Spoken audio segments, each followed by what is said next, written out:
Good morning, everyone. And I'm recording this because I've had lots of requests from families regarding our service trip offerings for 2023 in our middle school. And so, for the parents that weren't able to get to our information evening last week, this is just a summary so that you're aware of what was talked about. At NCC for a long time, we've regarded service trips as being a core part of what we offer and a really important opportunity for adventure for our young people, and they're hankering for it. We have two significant service trip opportunities for our middle school students. There's the long-established Year 9 trip to Normanton.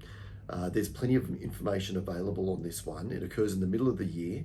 It will cost about $1,000, and students will go up to Normanton in far north Queensland to work there at a rodeo cleaning the toilets. It's a horrible job, it's hard work, the days are long, and it's in support of Gulf Christian College, our sister school up there. It's a well worthwhile trip, an enormous challenge, and the testimonies of students who have been in the past are unanimously in support of this and encouraging our young people to take up the opportunity when it presents itself. I won't say much more about that one, but please, if that is something that your child in Year 9 in 2023 is interested in, please do reach out. We can give you more information on that one. At this point, I will talk a little bit more about our Fiji trip, because this will be the first time that NCC has sent such a young group of students to Fiji. This is a trip that I've been taking for nearly 12 years over the last 17 with a number of different schools. We take Year 8 students to St Christopher's Home. It's orphanage is a word that's sometimes used, and it's not a particularly great description. The sisters who run the home don't particularly like it. While some of the children there are orphans, all of them are without parents, and for reasons which you might be able to imagine are the ones that are pretty awful. And we would, naturally, our hearts would go out to kids in that circumstance. However, when we take our students over there, they see something quite unlike what we might be anticipating. Instead of being a gloomy place with kids in horrible circumstances and in abject poverty struggling, what they come across are kids who are loved and nurtured. They are thriving in an environment of love, of family love. And even though they are far from wealthy and they don't have the sort of resources and technology and luxuries that we enjoy here in Australia, they're thriving. And our students always come away with an amazement and wonder. And the question, a very good question asked of them, which is, why is it that these kids in such desperate, seemingly desperate circumstances can be doing so well? And it's a good question for us to ask, particularly here in the West, where we're used to having such luxuries around us all the time. So it's a challenging trip. But we go over there to the home and we serve in any way that the sisters who run the home ask us to. They sometimes get us to clean, sometimes to paint, sometimes to do simple manual jobs, repairing this or that. It's always at their direction and it's in direct support of the home. So we spend our days doing work like that, but the really valuable and precious time for our young people is to be with the kids. So we buddy up our students with usually one kid from there. They'll be ranging in age from a newborn through to 18. They only take boys at the home until the age of 12. And in the past, those boys have had to be sent over the opposite side of Fiji to a boys' home in a little village called Bar. That's obviously really difficult when we have siblings. And because of previous trips that I've been on and groups that have been in support of the home, they're just completing, as I record this, a boys' home right next to St Christopher's Home, so those families won't be separated anymore, which is a fantastic endeavour and achievement from many service trips over the past to raise that money.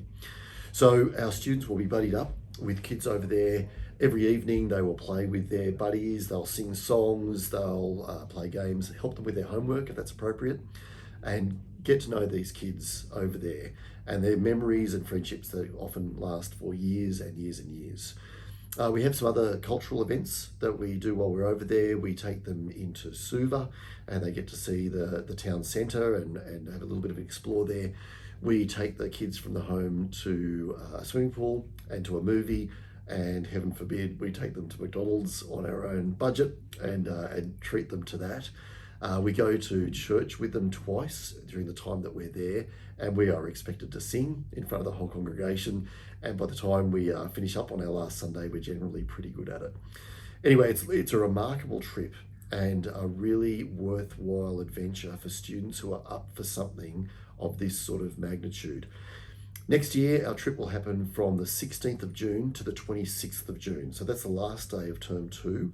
And for about 10 days, it goes into the school holidays for our students. It isn't cheap, unfortunately, but we have made it as affordable as we can. At this point, our budget is for around $2,200 per student. That is all inclusive of airfares, accommodation, meals, insurance, travel while we're in country, all of those things. We asked our students who go raise at least $200 to support the home as a gift. They must earn that money themselves. It can't be asked for from parents. They need to earn that money because it's a special thing to have worked hard to earn that money and then hand it over. It is only Year 8 students, and ideally it will be about 12 boys and 12 girls. We'll be taking 4 or 5 staff. Fiji is safe. It has its challenges, but this is an adventure that's about the right, is pitched right for this age group. And as I've said, I've taken this age group many times in the past, and I'm really privileged to be able to now establish this with NCC as an ongoing trip. Because this is our first year, it may be that we will not have enough Year 8 students initially to fill up our need of about 24 students. If we have space, I'm willing to look at taking Year 9 students. So if you're the parent of a Year 9 student who's interested, please do fill out an expression of interest, and we will certainly be considering that. We're now on a very tight time frame. So expressions of interest will close on Monday of week 6 at the end of the school day. And then we'll need to very quickly work out our team, and we will be offering those positions and need a response by week 8 of this term. There'll be a schedule for deposits for the money to cover that, which will be indicating to students and their families once they've been accepted onto the trip.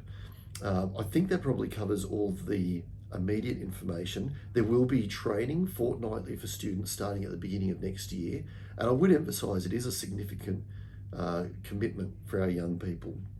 Please, if there's more information that you need, please do reach out to me either by phone or by email, and I'd love to get back in touch with you if you'd like to seriously consider your young person being a part of our trip. Anyway, thank you very much for taking a little bit of time to watch this Talking Head, and hopefully I'll be talking to you soon. Thank you.